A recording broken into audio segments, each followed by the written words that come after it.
Assalamualaikum warahmatullahi wabarakatuh. Innal hamdalillah nahmaduhu wa nasta'inuhu wa nastaghfiruh wa na'udzu billahi min shururi anfusina wa min sayyiati a'malina. Man yahdihillahu fala mudilla lahu wa man yudlil fala hadiya lahu.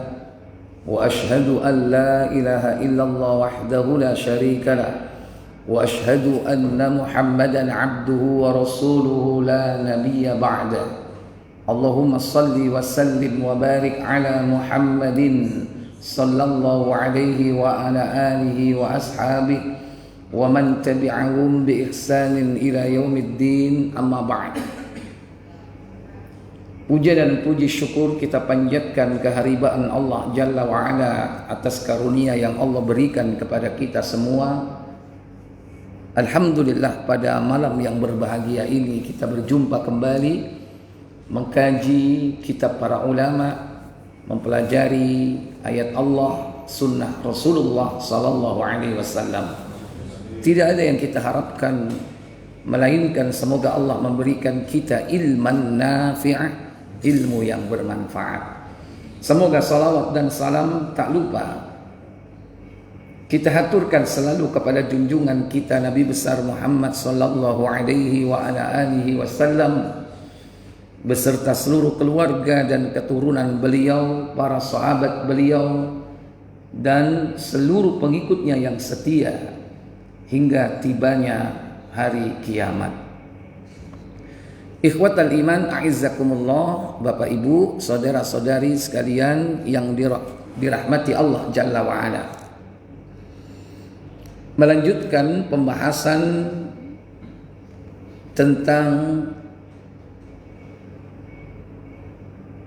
beriman kepada hari akhirat yang terdiri dari 3 perkara. Dalam kitab ini disebutkan Yaumul Ba'ats, hari kebangkitan.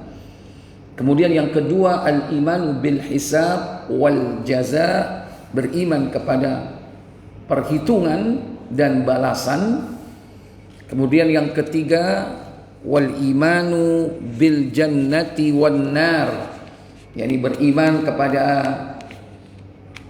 terminal akhir kehidupan manusia, yakni 2 pilihan, kalau tidak di surga maka tempatnya di neraka.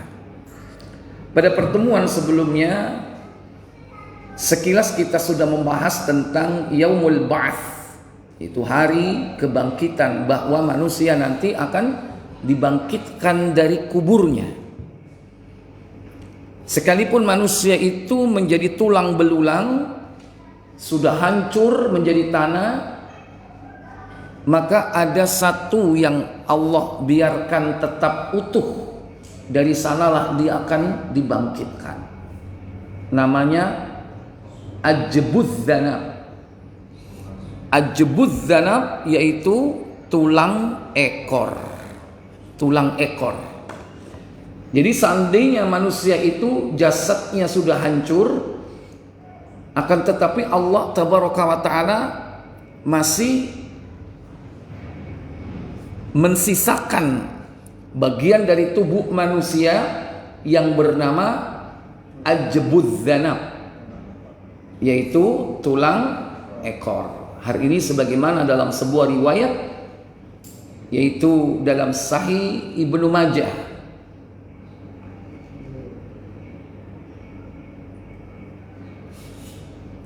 yakni pada nomor 3460.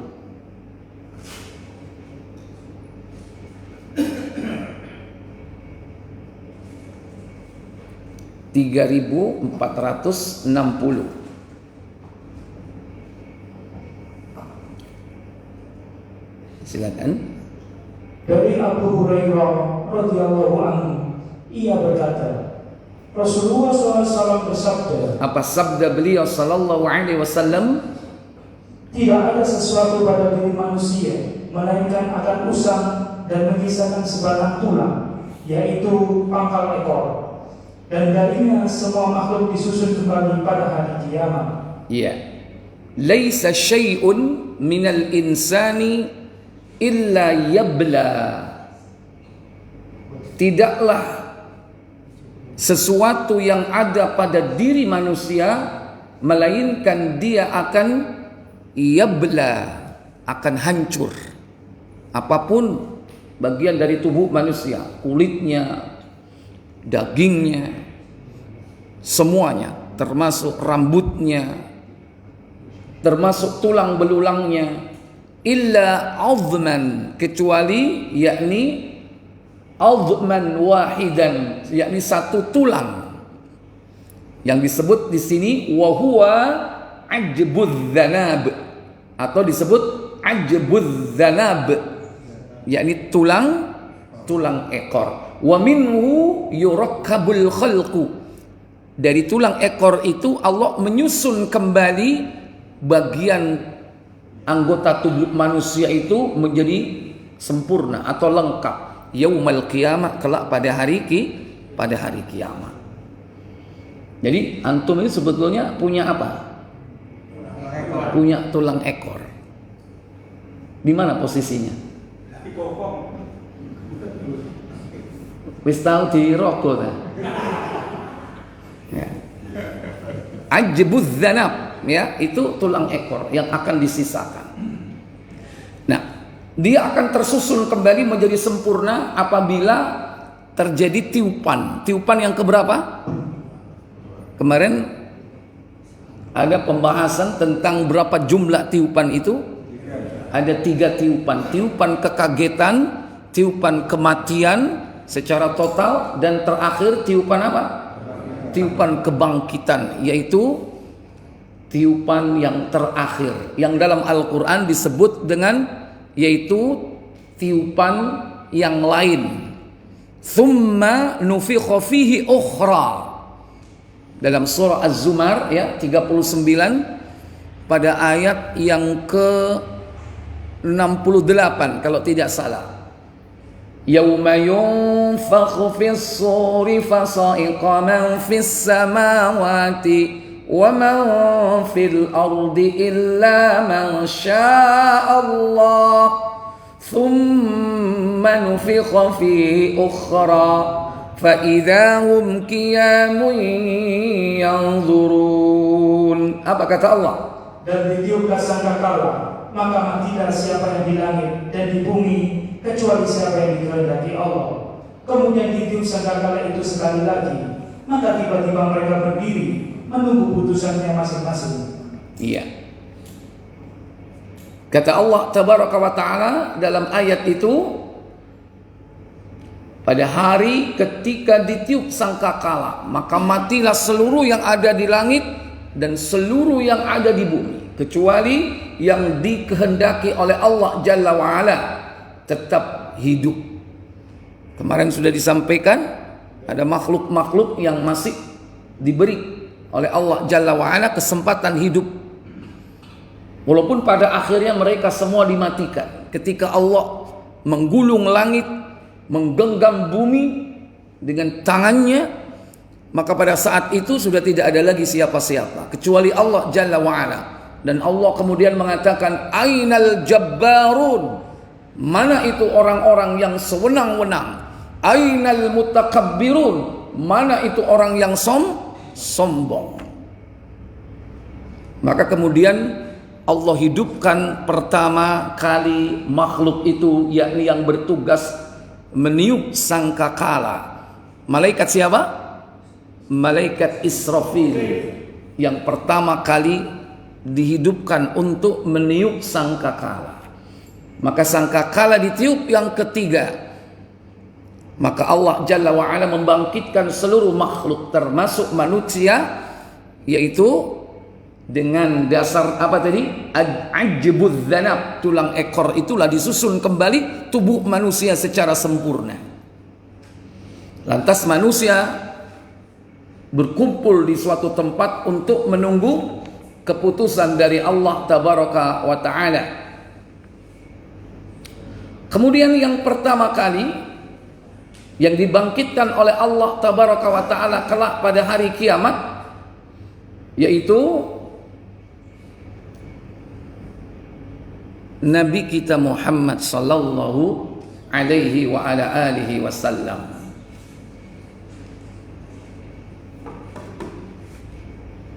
Itu yang diucapkan oleh beliau. Akan tetapi beliau mengatakan bahwa ketika aku mengangkat kepala bangkit dari kubur, ternyata Nabiullah Musa sudah berdiri berpegang di tiang arsy.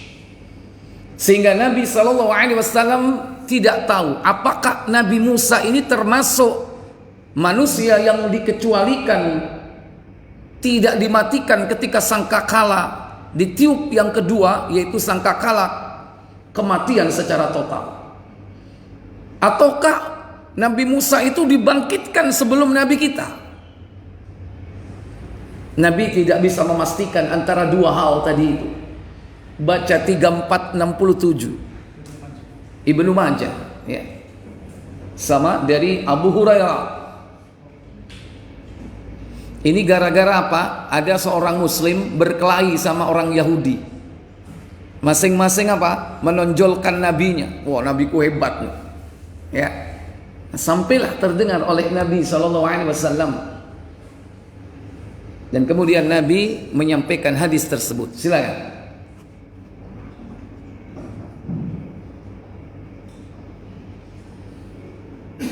Dari Abu Hurairah radhiyallahu anhu, ia berkata, seorang laki-laki dari kalangan Yahudi saat berada di pasar kota Madinah berkata, demi zat yang telah menyucikan Musa dari seluruh manusia. Maka seorang laki dari kalangan Ansor mengangkat tangannya dan menamparnya. Dia dikampleng Pak Yahudi. Demi zat yang mengangkat siapa? Yang mensucikan Musa dari seluruh manusia. Ini orang Islam karena saking cintanya kepada apa? Nabi SAW dan juga cintanya kepada Islam ini. Dan lagi yang ngomong ini orang Yahudi. Walaupun dia mengucapkan kalimat seperti itu, mungkin dia sendiri tidak taat kepada ajaran Taurat yang sebenarnya. Karena pada saat itu Taurat sudah banyak terintervensi oleh tangan-tangan manusia. Kemudian ia berkata, kamu berani mengatakan ini sementara Rasulullah SAW berada di tengah-tengah kami. Maka hal itu diceritakan kepada Rasulullah SAW. Beliau pun bersabda. Apa sabda beliau SAW? Allah SWT berfirman, dan ditiuplah sangkakala, maka matilah siapa yang di langit dan di bumi, kecuali siapa yang dikehendaki Allah. Kemudian ditiup sangkakala itu sekali lagi, maka tiba-tiba mereka berdiri menunggu putusannya masing-masing. Iya. Kemudian apa kata Nabi setelah membaca ayat tersebut? Ternyata ayat yang disampaikan Nabi yaitu ayat yang sebelumnya tadi dibaca, Az-Zumar ayat 68, ya. Nabi kemudian bersabda, apa kata beliau? Aku adalah orang pertama yang mengangkat kepalanya. Fa akunu awwalaman rafa'a ra'sahu. Akulah orang pertama yang mengangkat kepala pada saat dibangkitkan dari kubur itu. Akan tetapi apa kata beliau? Maka tiba-tiba kulihat Musa mengambil tiang dari tiang-tiang arsy. Aku pun tidak tahu apakah ia mengangkat kepalanya sebelumku atau termasuk orang yang dikecualikan oleh Allah SWT. Fa idza ana bi Musa, tiba-tiba aku melihat Musa akhidun biqaimatin, yakni sedang memegang salah satu di antara tiang min qawaimil arsh, di antara tiang-tiang arsh. Fala adri, aku tidak tahu, kata beliau, arfa'a ra'sahu qabli au kana mimman istathna Allahu azza wa jalla. Aku tidak tahu apakah Nabi Musa itu bangkit terlebih dahulu mengangkat kepalanya sebelum aku, ataukah termasuk makhluk yang dikecualikan oleh Allah Jalla wa'ala, tidak dimatikan. Kemudian apa sabda beliau sallallahu alaihi wasallam? Dan barang siapa mengatakan aku lebih baik dari Yunus bin Matta, maka berarti ia telah berdusta. Wa man qala, dan barang siapa yang mengatakan ana khairun min Yunus bin Matta faqad kadzab. Siapa yang mengatakan bahwa aku lebih baik daripada Yunus bin Matta, salah seorang dari nabi, yaitu Nabi Yunus dari kalangan Bani Israel, faqad kadzaba, maka sungguh dia telah berdusta. Kalimat yang diucapkan Nabi ini mengandung pengertian yang pertama, ini menunjukkan sikap tawadhu'nya Nabi sallallahu alaihi wasallam. Walaupun beliau itu sudah pasti memiliki keutamaan yang tidak dimiliki oleh nabi-nabi yang lain. Karena beliaulah yang mampu memberikan syafaatul uzma, syafaat yang paling agung kelak di hari kiamat. Dan syafaat ini untuk seluruh umat manusia, dari seluruh umat, bukan hanya umat beliau di akhir zaman, tapi umat-umat yang lain pun. Kemudian yang kedua, hadis ini menunjukkan bahwa kita ini tidak boleh membeda-bedakan antara nabi yang satu dengan nabi yang lain, ya, apalagi sampai kepada tingkat ta'assub. Apa ta'assub itu? Fanatik buta, ya, fanatisme di sini. Kenapa demikian? Karena kita diajarkan oleh Allah Jalla wa'ala tidak boleh membeda-bedakan seluruh nabi. Kata Allah Jalla wa'ala dalam surah Al-Baqarah pada ayat terakhir kan, la nufarriqu baina ahadim mir rusulih. Surah yang kedua ayat 285 kalau tidak salah. Amana ar-rasulu bima unzila ilaihi mir rabbi wal mu'minun kullun amana billahi wa malaikatihi wa kutubihi wa rusulihi la nufarriqu baina ahadim mir rusulihi. Apa kata Allah? Rasul telah beriman kepada Al-Quran dan diturunkan kepadanya dari Rabb-Nya. Demikian pula orang-orang yang beriman. Demikian pula orang-orang mukmin semuanya, yaitu semuanya beriman kepada Allah. Beriman kepada Allah, malaikat-malaikatnya, kitab-kitabnya, dan kitab-kitabnya, dan rasul-rasulnya, wa rusulih, dan rasul-rasulnya. Ya, terus mereka mengatakan kami tidak membeda-bedakan antara seseorang pun dengan yang lain dari rasul-rasulnya. Nah, itu yang diajarkan kepada kita. Jadi jangan membeda-bedakan. Semua nabi adalah utusan Allah, membawa ajaran yang sama, ajaran tauhid, yaitu mengajarkan tentang ifradullah bil ibadah, mengesahkan Allah di dalam ibadah, memerintahkan manusia untuk menyembah hanya kepada Allah dan tidak berbuat syirik. Semua nabi, tidak ada yang memerintahkan manusia supaya menyembah dirinya, tidak, tapi menyembah hanya kepada Allah saja.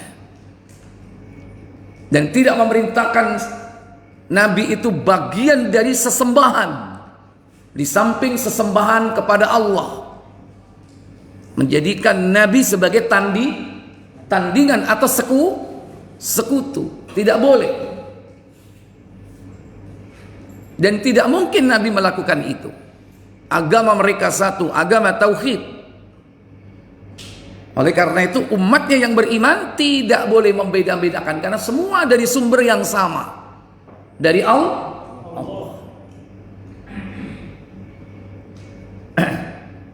Dan tentu ini menunjukkan bagaimana Nabi kita Muhammad adalah orang yang apa? Tawadhu. Apa tawadhu? Rendah apa? Rendah hati apa rendah diri? Hah? Beda nggak rendah hati dengan rendah diri? Beda. Yaitu harus rendah hati. Orang nggak boleh rendah diri. Karena Allah sudah mengatakan kuntum khaira umat, kalian sebaik-baik umat. Kita nggak boleh merasa inferior, ya, nggak boleh merasa rendah diri, karena kita umat terbaik yang dibangkitkan di antara umat manusia. Kenapa? Karena keimanan kita menyembah hanya kepada Allah Jalla wa'ala. Makanya kita nggak perlu takjub kepada orang-orang kafir, sekalipun mereka memiliki segalanya, memiliki ketampanan, kecantikan, kekayaan, kedudukan, kekuasaan, kekuatan. Kita nggak boleh takjub sama mereka. Kecil itu di hadapan Allah Jalla wa'ala.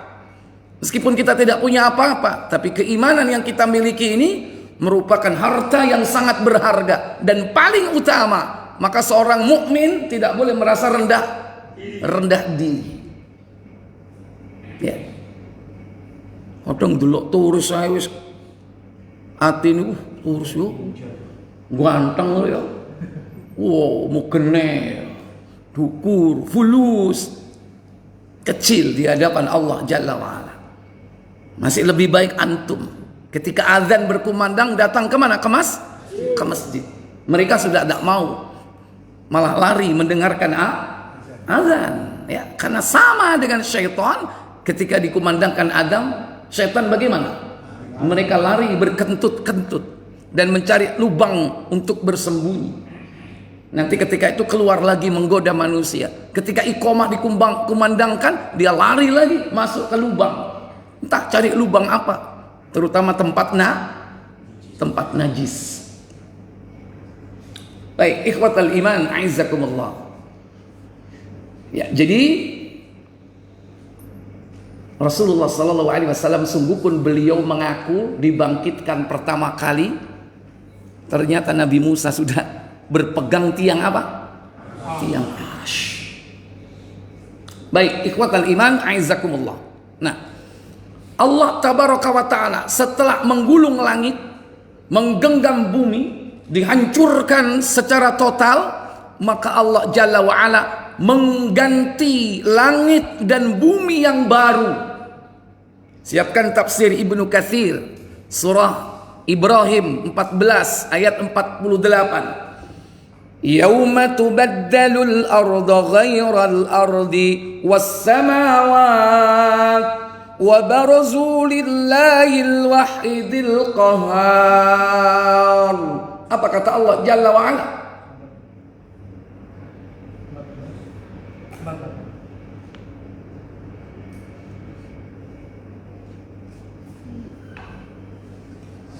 Yaitu pada hari ketika bumi diganti dengan bumi yang lain, dan demikian pula langit, dan mereka semuanya di padang mahsyar berkumpul menghadap kehadirat Allah yang Maha Esa lagi Maha Perkasa. Ya. Ya, lanjut langsung tafsirnya. Yang janji Allah ini akan dilaksanakan pada hari bumi diganti dengan bumi yang lain, yang bentuknya tidaklah seperti sekarang yang kita kenal, seperti yang disebutkan di dalam kitab Sahihain melalui hadis Abu Hazim dari Sahal Ibnu Sa'ad yang mengatakan bahwa Rasulullah SAW pernah bersabda. Apa sabda beliau sallallahu alaihi wasallam? Kelak manusia di hari kiamat akan dihimpunkan di bumi yang putih lagi tandus. Iya, jadi buminya nanti diganti dengan bumi yang berwarna apa? Putih. Bagaimana teksturnya atau infrastruktur ketika itu? Lanjut.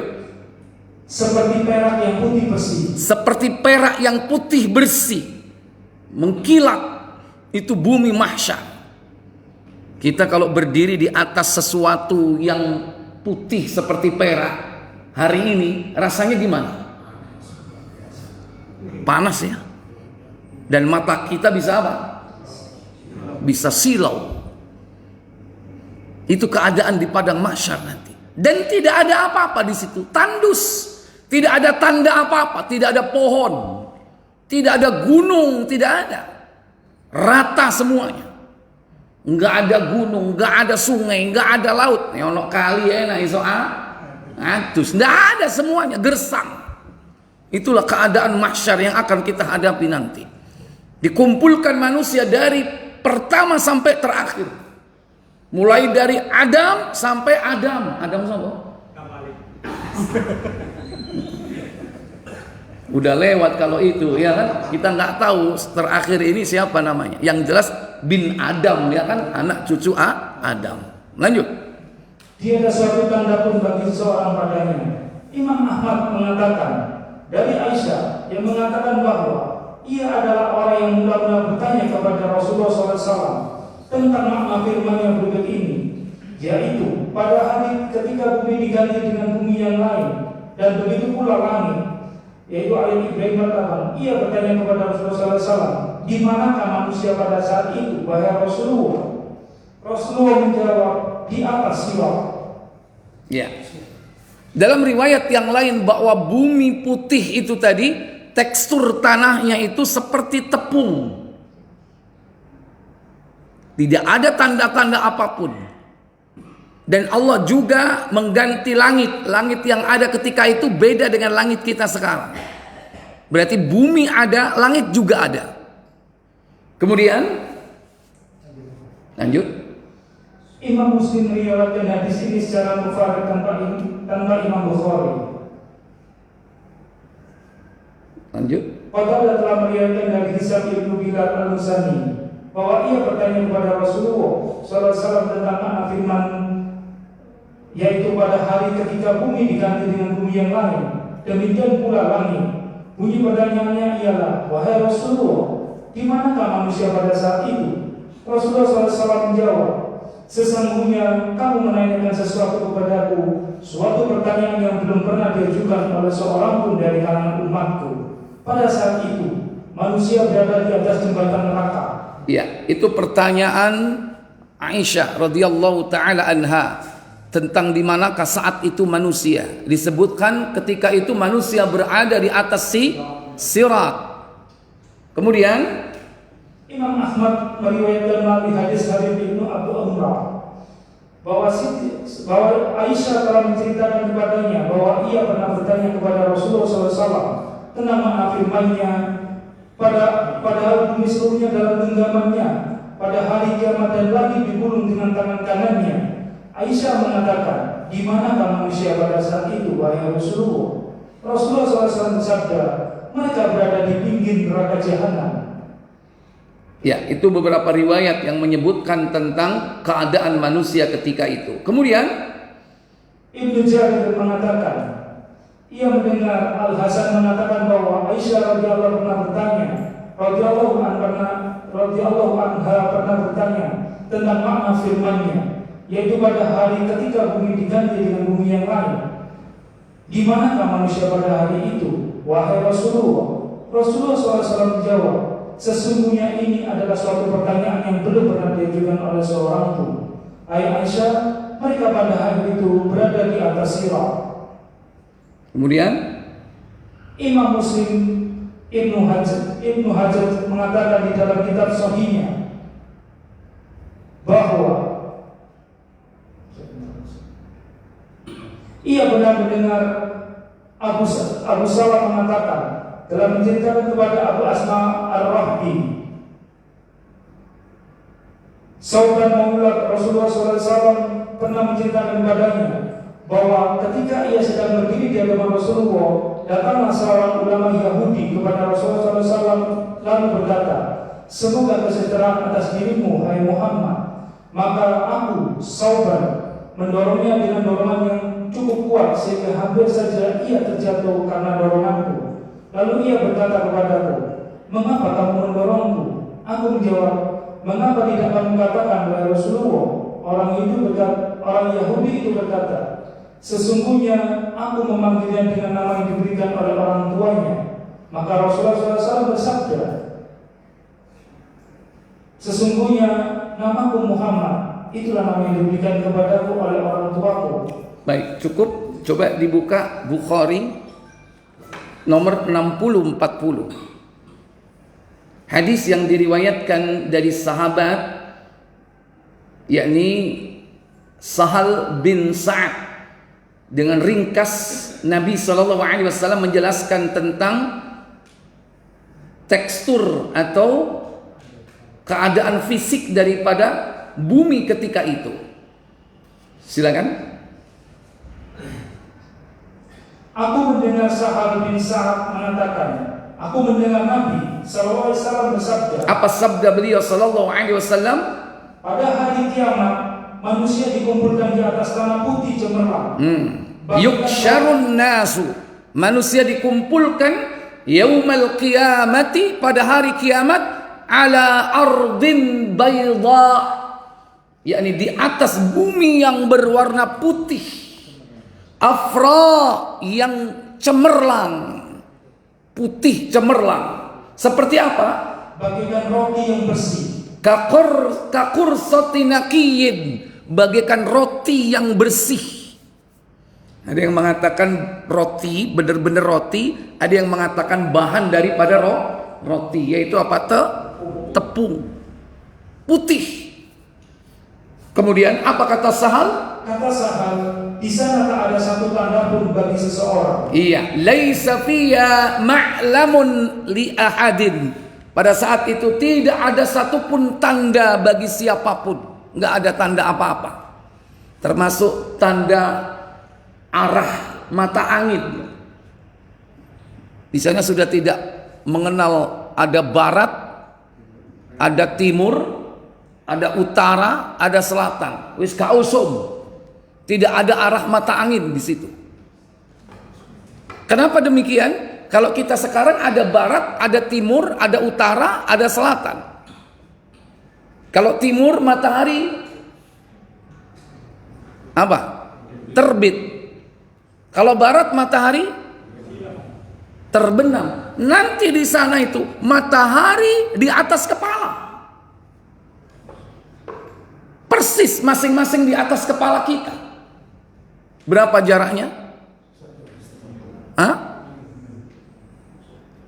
Kemarin sudah disampaikan, Muslim 2441 kalau tidak salah, 2441.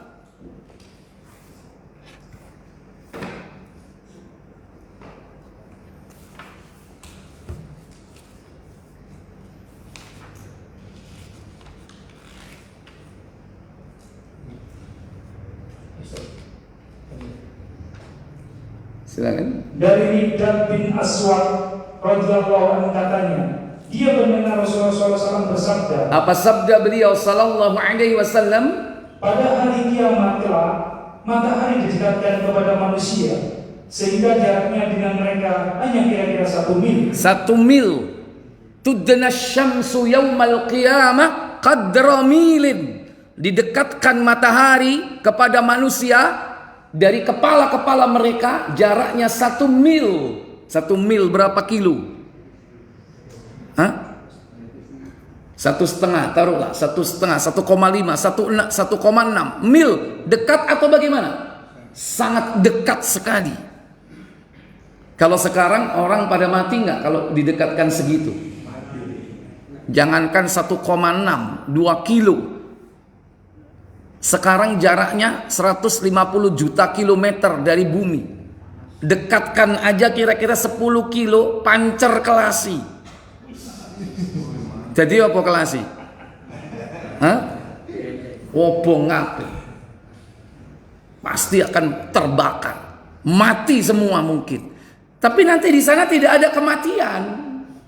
Tidak ada lagi kematian. Karena sudah kehidupan terakhir. Kehidupan yang kedua setelah kehidupan di dunia. Makanya nggak mati-mati. Sehingga orang ketika disiksa di situ diwantem no, keplek no gini, tetep ya urip. Delok film kartun. Rukun. Film kartun mari tiba bayinya cetung balik mana ya kan? Seperti itulah gambarnya. Nggak ada kematian itu. Sing dirasakno apa? Setengah Iya, setengah mati setengah urip. La yamutu wala yahya atau la yahya wala yamut. Gak urip, gak mati, gak mati, gak urip. Yang dirasakan kalau itu di neraka atau di padang mahsyar sudah disiksa, yaitu tadi siksa yang pedih. Karena sudah tidak ada lagi kematian. Kalau di dunia disiksa, misalnya digeraji jadi dua, atau diantam dia, dijatuhi bok culvert, ya apa bok culvert? Beton yang besar itu buat gotnya gorong-gorong itu. Sekali mati enggak itu? Lumayan, ya kan? Ya artinya kan sekali saja, setelah itu enggak kan? Tapi nanti di akhirat enggak ada kematian. Makanya ketika matahari didekatkan itu siksa, sehingga masing-masing itu banjir keringat. Apa kata Nabi? Lanjut.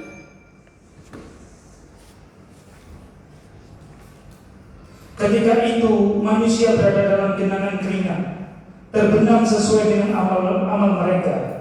Di antara mereka ada yang terbenam sampai mata kaki, ada yang sampai lutut, ada yang sampai pinggang, dan ada pula yang megap-megap, terbenam sampai ke mulutnya. Iya. Sambil Rasulullah SAW menunjukkan ke mulutnya.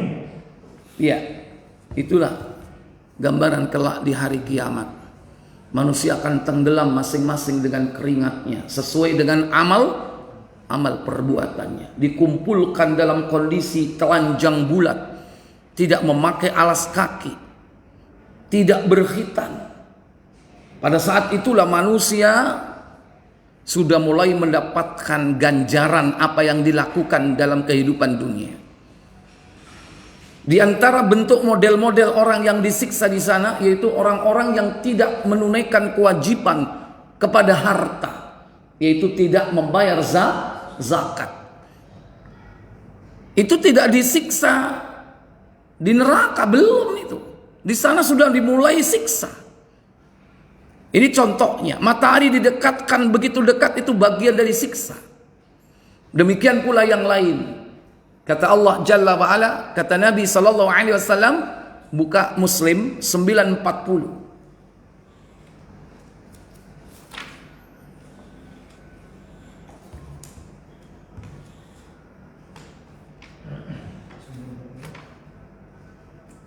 Iya.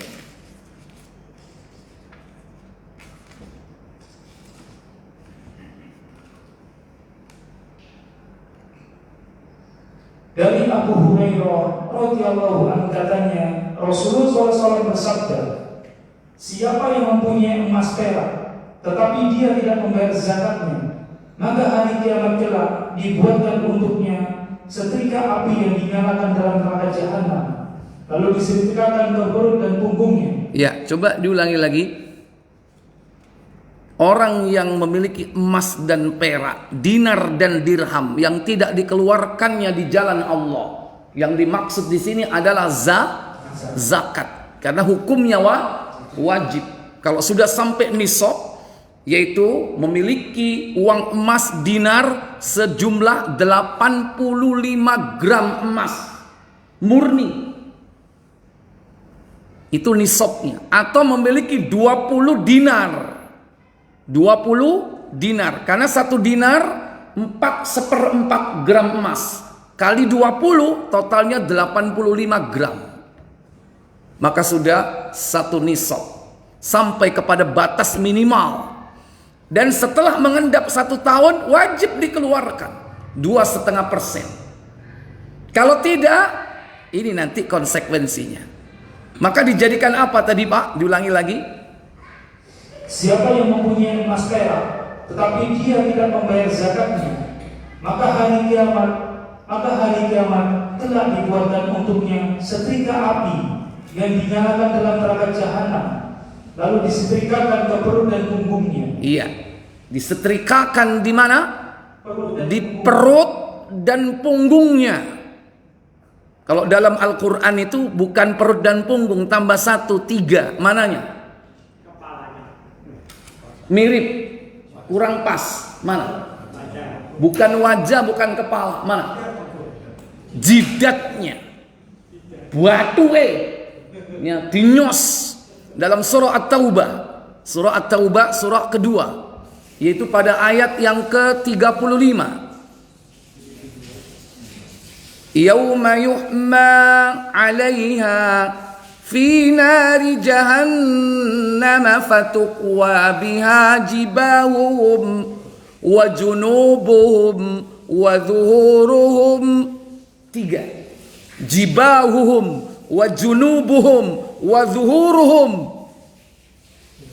Dzalika ma kanaztum li anfusikum fadzuku ma kuntum taknizun. Apa kata Allah Jalla wa Ala? Pada hari dipanaskan emas perak itu dalam neraka jahanam, lalu dibakar dengannya dahi mereka, lambung dan punggung mereka. Dahi, jibahuhum, wa junubuhum, lambungnya, wa zuhuruhum, punggungnya. Apa nih?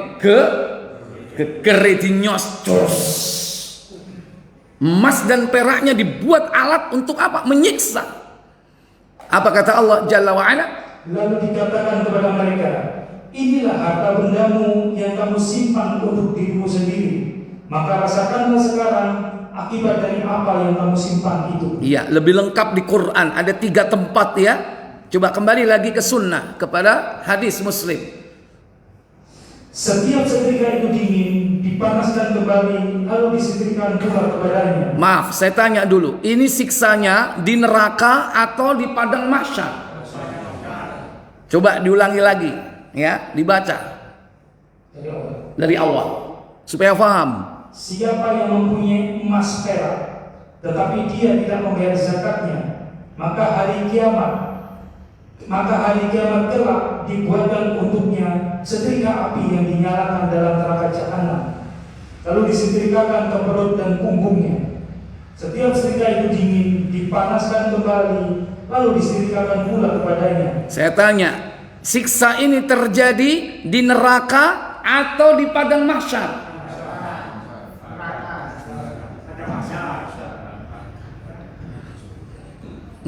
Di surga. Keliru lah. Di neraka atau di padang mahsyar? Baik, lanjutkan, nanti ketemu.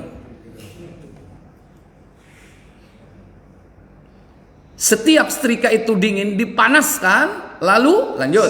Setiap setrika itu dingin dipanaskan kembali, lalu disetrikakan pula kepadanya. Begitulah berulang-ulang setiap hari selama 50 tahun. Begitulah diulang-ulang setiap hari selama berapa? Selama 50 tahun. 50 tahun. 50 tahun. Ya, 50 tahun, diingat-ingat. Terus sampai perkaranya diputuskan. Sampai perkaranya diputuskan. Setelah diputuskan, kemana? Lanjut. Setelah itu, barulah dia melihat jalannya keluar. Barulah setelah itu dia melihat jalannya keluar. Di mana jalannya keluar? Ayo. Ada kalanya ke surga. Ada kalanya ke surga. Dan ada kalanya ke neraka. Ada kalanya di neraka. Saya tanya, berarti siksa tadi di mana? Hah? Di padang mahsyar. Loh, tadi menyebut neraka jahanam. Maksudnya bagaimana? Jadi manaskannya, ngecasnya itu di neraka jahanam. Ya, begitu sudah full, ya, baterainya udah full, itu dibawa ke padang mahsyar, disiksakan ke orangnya. Dingin kan? Baterainya habis, lowbat, dicas lagi di neraka jahanam, panas, nyoskan lagi. Begitu selama berapa tahun tadi? 50 tahun di padang mahsyar. Berarti kita di padang mahsyar selama berapa tahun? 50 tahun. Lanjut. Lalu beliau ditanya orang, ya Rasulullah, unta bagaimana? Unta bagaimana? Apa kata Nabi? Tidak ada, kecualinya pemilik unta yang tidak membayar zakat untanya. Jawab Rasulullah SAW, termasuk juga di dalamnya kewajiban memerahnya ketika dia dibawa ke tempat minum. Maka pada hari kiamat kelak, orang itu ditelentangkan di tempat yang rata supaya diinjak-injak oleh unta-unta yang paling besar dan gemuk-gemuk. Untung sampean gak ngingu unta. Ya, selamat kalau yang ini ya. Tapi kalau emas dan perak mungkin nggak? Mungkin. Apalagi sekarang bisa dikonversi dengan rupiah. Kalau seandainya tidak punya emas, kalau punya duit senilai 85 gram emas, taruhlah 1 gram 1 juta. Ngikut harga antam kali ya. Nah, berapa berarti? 85 juta. Kalau sudah punya duit segede itu, berarti sudah sampai nisab. Kalau sudah mengendap setahun, wajib dikeluarkan 2,5% zakatnya. Ya, kalau unta lolos. Lanjut.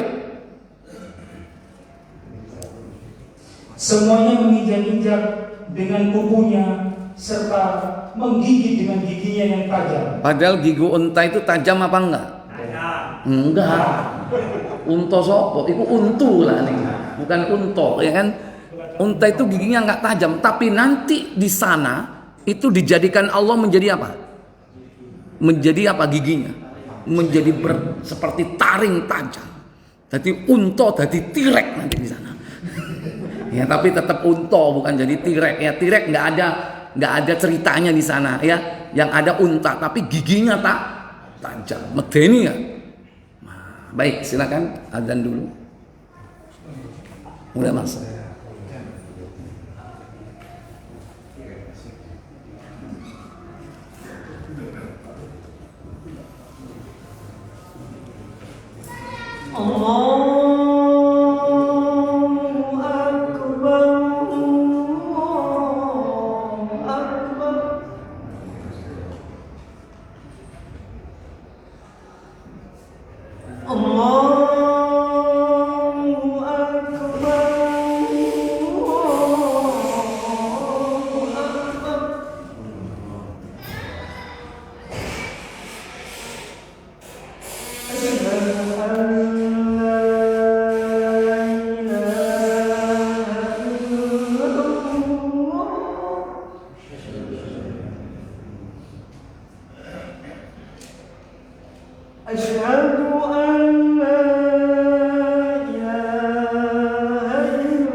Baik, emas dan perak.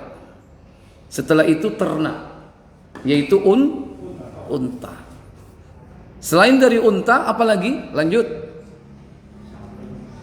Setiap yang pertama lewat, datang pula yang lain menginjak-injaknya. Demikian hal itu berlangsung setiap hari. Setiap hari selama berapa tahun tadi? tahun. Itu kemudian sehingga perkaranya selesai diadili. Satu hari di sana sama dengan 50.000 tahun di dunia. Satu hari di padang mahsyar sama dengan 50.000 tahun di dunia. Satu hari di padang mahsyar sama dengan 50.000 tahun di dunia. Sekarang saya tanya, tadi berapa tahun? 50 tahun jadikan hari sekarang. Kali 50 kali 365. Nanti dulu konkret ngitungnya ya, jangan awang-awang. Karena kita nggak ahli sempoa. Berapa? 18 juta, belum. Ya, 18 apa? Juta. Nanti dulu. Itu loh, tadi juta apa ribu? Dihitung yang benar. 365 kali 50. 18 apa? 18.250 hari ya. 18.250 hari dikali 50.000 tahun.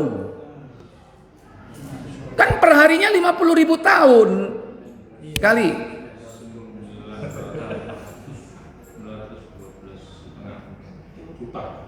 912 juta 500 apa?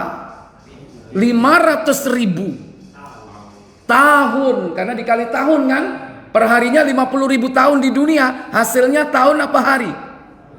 Hasilnya tahun. 912 juta 500.000 tahun kita di padang mahsyar, hampir 1 miliar. Ingat-ingat. Dan di situ berdiri apa? Berdiri. Namanya kiamat. Hari kiamat. Kiam itu apa?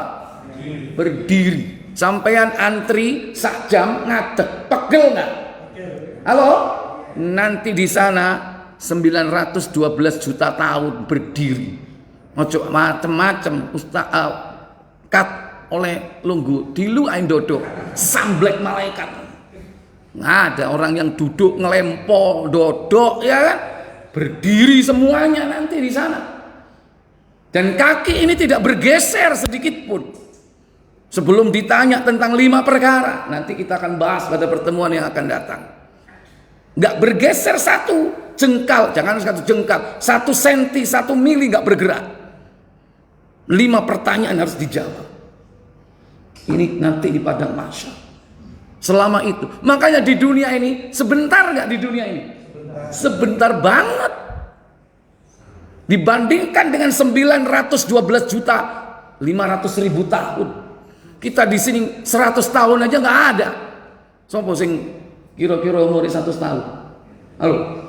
Ojo meneh isok mastikno, kepingin ae ojo. Soalnya apa? Melungker kok nek wis 100. Gak kira isok masjid nang masjid Salman, gak kira. Paling sembayang nang Dukur Ambin. Karena fisik kita ini nggak kuat, karena usia kita ini usia pendek. Kalau Nabi Adam dulu tinggi besar 30 meter, makanya usianya panjang. Kalau kita ini usia pendek, cukup kata Nabi antara 60 70. Ojo 50 wis lewat sampean 50 lah. Ditagi mek malaikat kon dipur kon. Ya. Jadi baik, ikhwatal iman aizakumullah. Kemudian lanjut. Satu hari di sana. Setelah itu barulah dia dapat melihat jalan yang keluar, mungkin ke surga dan mungkin pula ke neraka. Berarti di padang mahsyar atau di neraka tadi disiksa? Di padang mahsyar. Dalam riwayat yang lain bahwa harta yang tidak dizakatkan itu akan menjadi ular yang menyeramkan. Baca Bukhari 6443. Di mana ular ini selalu berusaha untuk mengejar dia. Kemana dia lari dikejar. Dan ular itu mengatakan, "Hei, saya ini hartamu." Diterus, goleki terus. Dikejar. Itulah orang yang diberi amanah harta tapi tidak diberikan oleh Allah Jalla wa'ala haknya, yakni kepada mustahiq minal fuqara wal masakin wal yatama wabnis sabil, dan 8 asnaf yang lainnya dalam surah At-Taubah 60. Baik, apa kata Nabi SAW dari Abu Hurairah? Dari Abu Hurairah radhiyallahu anhu mengatakan, Rasulullah SAW bersabda, harta salah seorang di antara kalian jika tidak dizakati, maka pada hari kiamat menjadi ular yang menyeramkan. Syuja'an aqra'a, dia akan menjadi ular yang menyeramkan. Sebetulnya di sini aqra'a yaitu ular yang botak. Memang ular ada rambutnya? Nggak ada, tapi disebutkan aqra', botak. Artinya apa ya? Mungkin kulitnya melungsungi palingnya. Sebagian dari kulitnya terkelupas mungkin, dan menyeramkan ular ini ya. Terus pemilik harta itu berusaha menyelamatkan diri, namun si ular terus memburunya sambil mengatakan, apa katanya? Aku adalah hartamu. Ana kanzuk, ana kanzuk. Aku adalah harta dulu yang kau miliki, yang tidak dizakatkan. Kemudian, demi Allah, si ular itu tiada henti memburunya, hingga orang yang punya harta membentangkan tangannya. Hatta yaqsuta yadahu, hingga pemilik harta itu membentangkan tangannya, alias apa? Menyerah. Soalnya nang dindi dieloi, melayu nang dindi dikejar sama ular itu. Akhirnya dia menyerah, dan apa yang dilakukan oleh ular itu? Dan dia melahapnya. Fayulqimaha fahu, lantas dilahapnya ular itu, orang tersebut oleh ular tersebut. Ya sama seperti ular sekarang. Apa? Ngunyah apa nguntal ular? Nguntal, ya kan? Diuntal. Ke mosok ular langsung dilahap oleh ular tersebut ya. Kemudian apa kata Nabi sallallahu alaihi wasallam? Dan Rasulullah SAW bersabda, jika pemilik unta tidak memberikan haknya, maka pada hari kiamat unta tersebut melawannya hingga menginjak-injak wajahnya. Iya, ini sudah sama seperti yang dalam hadis Muslim tadi ya. Baik, ini contoh salah satu di antara manusia yang kelak disiksa di padang mahsyar. Nanti ada banyak golongan orang yang ada di padang mahsyar nanti. Bermacam-macam bentuk sesuai dengan amal perbuatannya. Wallahu a'lam. Baik, para bapak ibu, saudara sekalian, mungkin ada pertanyaan, saya beri waktu. Silakan. Iya, silakan. Masalah emas tadi, banyak itu manusia itu mengatakan bahwa emas itu zakatnya yang pertama saja, atau yang dipakai, bukannya disimpan. Kalau disimpan itu bagaimana? Iya. Jadi yang harus difahami, seluruh harta berupa emas, selama itu milik kita, baik yang dipakai, yang ditaruh di lemari, di brankas, atau di tempat bank, atau apapun bentuknya berupa perhiasan, ataupun batangan, atau apapun seperti dinar, dirham. Mungkin barangkali sekarang konteksnya bukan sebagai alat tukar, tapi sebagai yakni perhiasan ya, walaupun bentuknya dinar dan dirham, semua wajib dikeluarkan zakatnya. Jangan difahami bahwa dikeluarkan zakat ketika membelinya, bukan. Kalau ketika membelinya saja selesai, orang akan menumpuk hartanya, dan harta itu tidak akan pernah dikeluarkan zakatnya. Padahal Allah mewajibkan zakat itu apabila harta itu sudah sampai nisab. Kita membeli emas dan kita tidak mampu membeli yang kedua dan ketiga, tidak sampai nisab, maka nggak ada kewajiban zakat. Ya kan? Sekali beli batangan 25 gram, lumayan nggak? Lumayan. Disimpan, tapi sampai hari ini sudah 10 tahun nggak bisa beli lagi. Ada kewajiban zakat atau tidak? Nggak ada. Kenapa? Belum sampai nisab. Jadi bukan ketika dia membeli 25 gram emas itu langsung dikeluarkan zakat, bukan. Nunggu sampai nisab. yaitu 85 gram emas murni. Nah, semua yang dimiliki, yang dipakai, gelangnya, kalungnya, antingnya, bengelnya, umpamanya bengelnya marlena, tebel nggak itu? Gede nggak itu? Oh, itu iso-iso 85 gram sendiri ya. Anak gede ya. Jadi itu semua dikumpulkan, yang di lemari, yang disimpan di bank, di brankas, semua dikumpulkan di total. Berapa jumlahnya? Gramnya. Nah, kalau seandainya ada yang tidak 24 karat, mungkin baru 23 ya kan, 22. Nah, itu juga nanti dikonversi dulu dengan 24 karat. Ya, tentunya jatuhnya tidak sama dengan gram yang 24 karat. Tapi di total setelah itu, kalau sudah sampai 85 gram, misalnya ketika pada saat itu di total, yakni ternyata 100 gram, maka pada hari itu dicatat sebagai hari di mana kita memiliki harta sampai nisab. Maka setiap hari itulah kita harus mengeluarkannya. Misalnya begitu kita hitung, wah, saya nggak terasa ya, tahu-tahu sudah 100 gram. Padahal mestinya kemarin itu sudah tahu kalau 85 gram itu dicatat harinya. Tapi karena lewat, berarti pada saat menghitung, yaitu ketika 100 gram ternyata di total hasilnya, maka hari itu dicatat sebagai hari di mana dia mendapatkan nisab. Misalnya tanggal 25 Rajab misalnya. Nanti 25 Rajab lagi dicek. Ternyata tidak sampai 85 gram.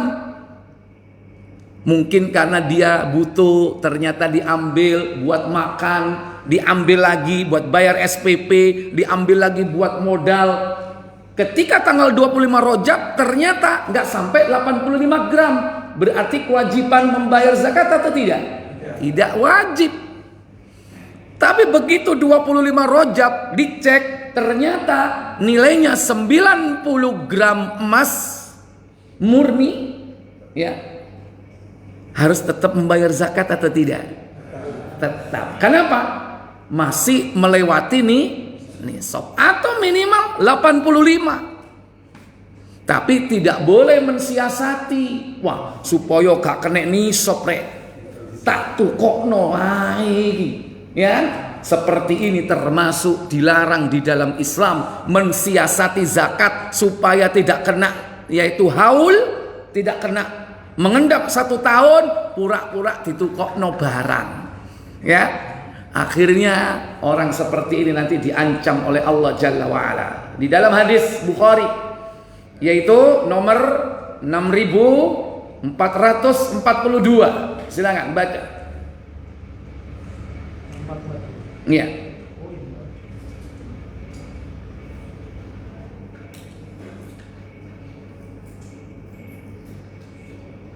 Dari Tolha bin Ubaidullah. Apa kata Tolha?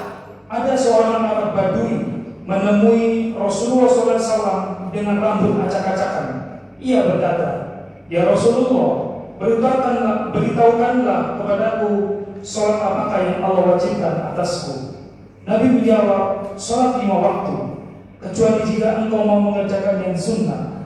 Si Arab Badui bertanya lagi, "Beritahukanlah kepadaku puasa apakah yang Allah wajibkan bagiku."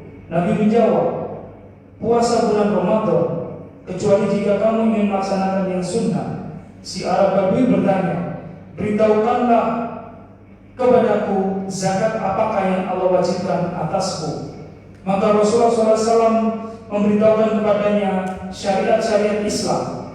Dan Arab Badui tersebut mengatakan, "Demi zat yang memuliakanmu, saya tidak akan melakukan yang sunnah, namun juga tak akan mengurangi sedikit pun yang telah Allah fardukan atas diriku." Dia sudah bersumpah hanya melakukan yang wajib. Wis aku gak gelem, aku gak ngelaksanakan sunnah, sing wajib ae.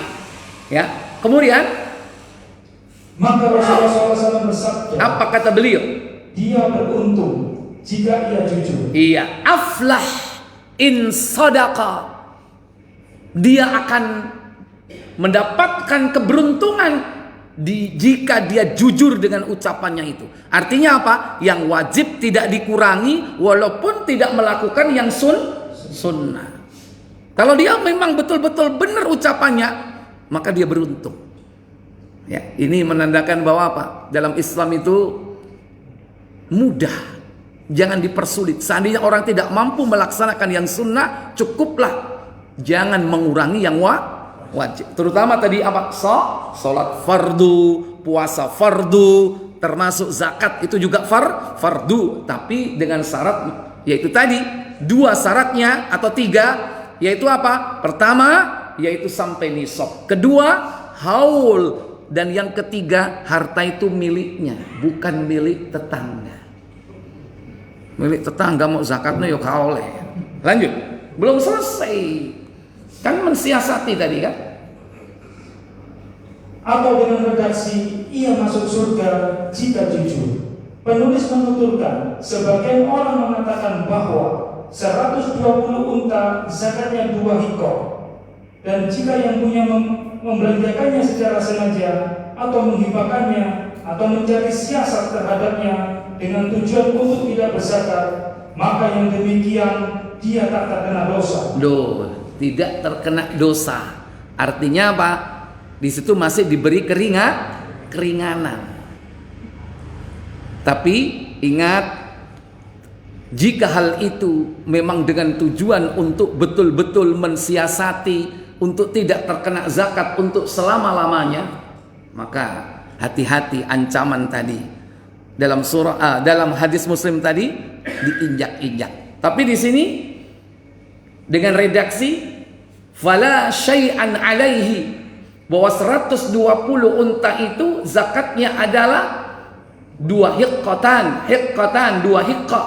Fa in ahlakaha muta'ammidan aw wahabaha aw ihtala fiha, dan apabila dia mempunyai unta tersebut, membelanjakannya secara sengaja atau menghibahkannya atau mencari siasat terhadapnya dengan tujuan untuk tidak berzakat, maka yang demikian ini fala syai'an alaihi, maka yang demikian ini tidak terkena dosa. Si untung kan, dikai kesempatan.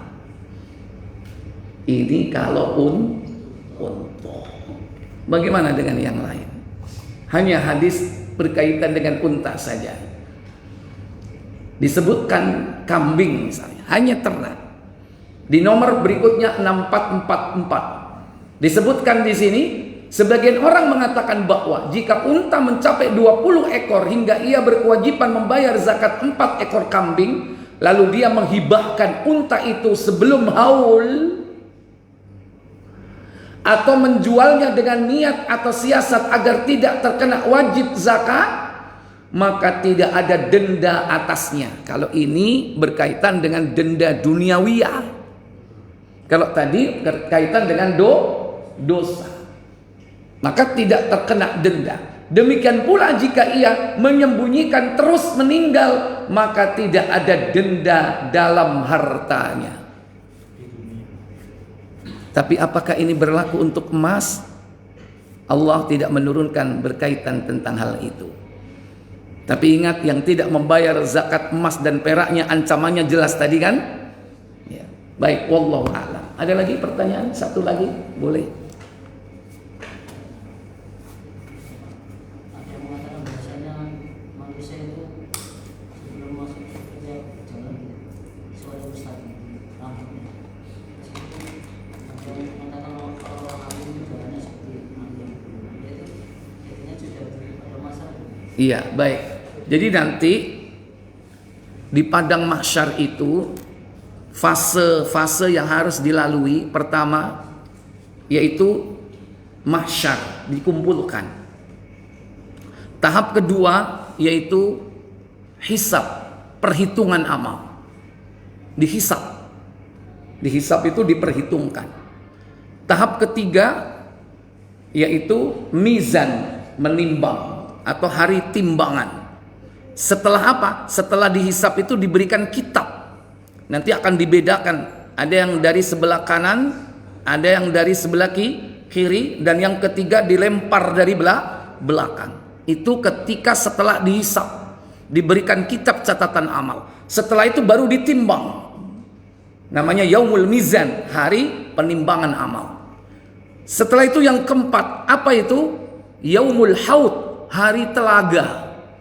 Di mana Rasul menunggu di telaga. Setiap nabi nanti memiliki telaga. Telaga yang paling banyak didatangi oleh manusia, telaga Rasulullah. Tapi nanti banyak orang yang diusir. Itu nanti kita akan bahas satu persatu kalau ada waktu.